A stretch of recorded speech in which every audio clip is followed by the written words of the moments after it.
अस्सलाम वालेकुम मुअज़्ज़िज़ नाज़रीन। ख्वाब में मज़दूरी करना, मज़दूर देखना, ख़ुद को मज़दूरी करते हुए देखना, किसी के घर में ख़ुद को मज़दूरी करते हुए देखना या ख्वाब में मुख्तलिफ़ सूरतों में मज़दूरी करते हुए देखने की मुकम्मल ताबीरें आज की वीडियो में आपके साथ शेयर करेंगे। लेकिन वीडियो शुरू करने से पहले आप लोगों से रिक्वेस्ट है कि अगर आप पहली बार मेरे चैनल ड्रीम्स वर्ल्ड को विज़िट कर रहे हैं और आइंदा भी इस तरह के ख्वाबों की मुकम्मल ताबीरें जानना चाहते हैं तो मेरे चैनल को सब्सक्राइब कर लें और सब्सक्राइब करते वक्त साथ लगे घंटी के निशान पर लाजमी क्लिक करें ताकि हमारी नई आने वाली वीडियोस का नोटिफिकेशन फौरी तौर पर आपको मिल सके।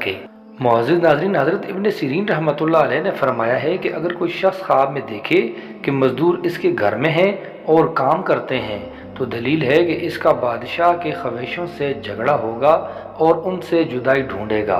हज़रत जाबिर मग़रिबी रहमतुल्लाह अलैह ने फरमाया है कि अगर कोई शख्स ख्वाब में देखे कि लोगों के घर में मजदूरी करता है तो दलील है कि सख्त काम में गिरफ्तार होगा और साहिब खाना किसी को किसी से नज़ा होगा। और अगर देखे कि मजदूर इसके घर में काम करते हैं तो दलील है कि वो गमगीन होगा। हज़रत इस्माइल शास रहमतुल्लाह अलैह ने फरमाया है कि अगर देखे कि मजदूर इसके घर में खाक लाते हैं तो दलील है कि इसी कदर माल और नेमत हासिल होगी और इसके खिलाफ नुकसान माल पर दलील है।